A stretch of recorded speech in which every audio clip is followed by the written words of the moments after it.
So let's start. You're brand new. You're brand new. Let's say you're brand new today. And the potential is sitting out there. You've heard stories about people who've made a lot of money, and you say, gee, I wish someone would send me one of those checks. I just want the checks. In fact, could you just send me a check or something? The truth is that no one's going to send you a check. You've got to develop a sales organization. High incomes, if that's your goal, there are certain things that you have to do. You have to create an organization that is filled with lots of people.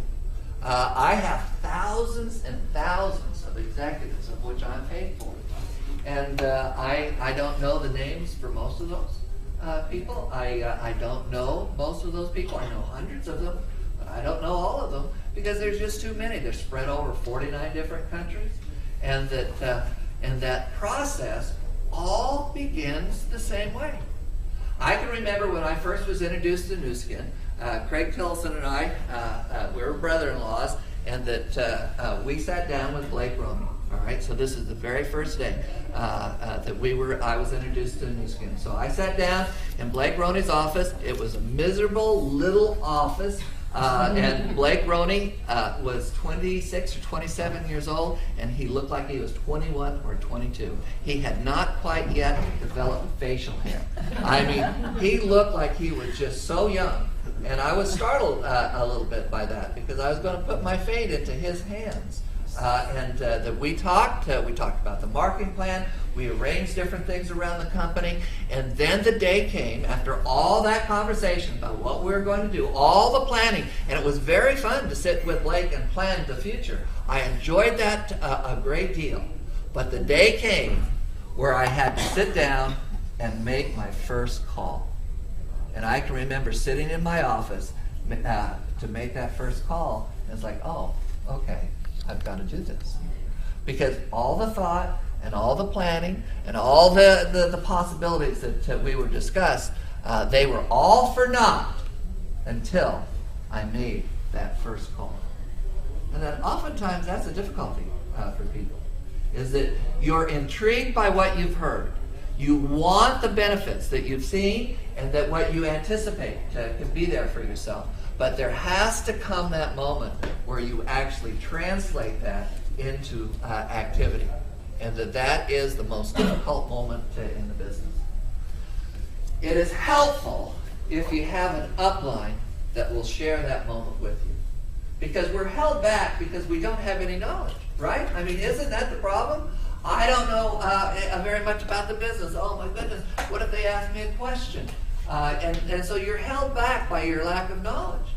And that you have to accept the fact is that when you first step into the business, you are not going to sell the business by your intellectual prowess. That's not going to take place because you don't have enough knowledge.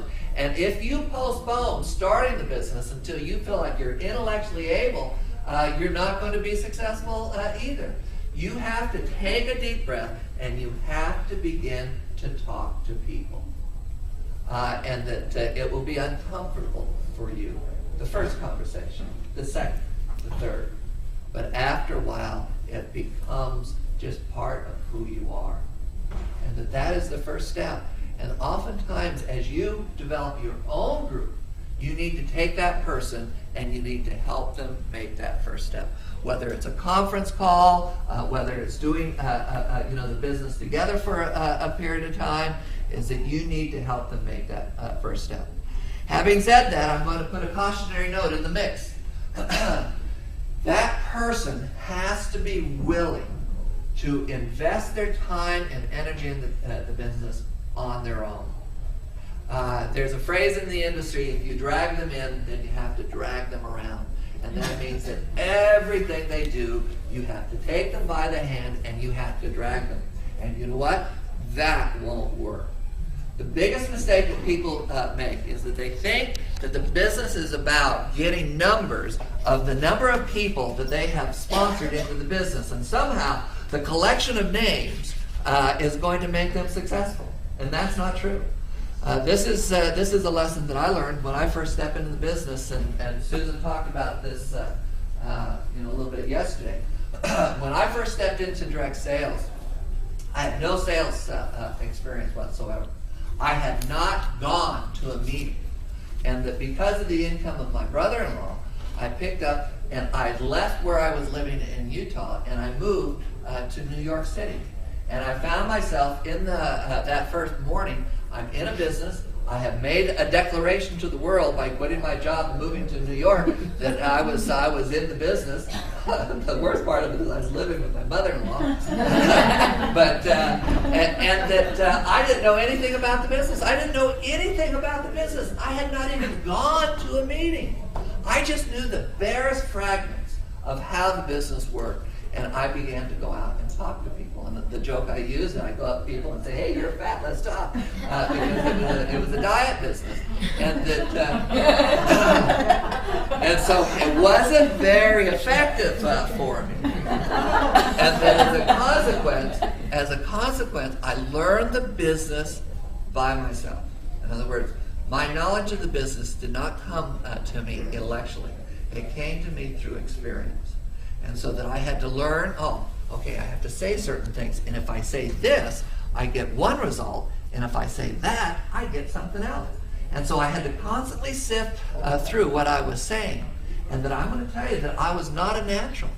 My very first presentation, I think back at this experience with a certain amount of humor, is that I found as I was making that presentation that I was so nervous in that presentation and I was so focused on what I was saying that I had forgotten to breathe. And that I was literally at the corner of going down because I had forgotten to breathe. And that I have since learned that the body does that. It shuts down because you focus so significantly on one thing. It shuts down the other parts of the system, and then it shut down my lungs, and I was ready to go down.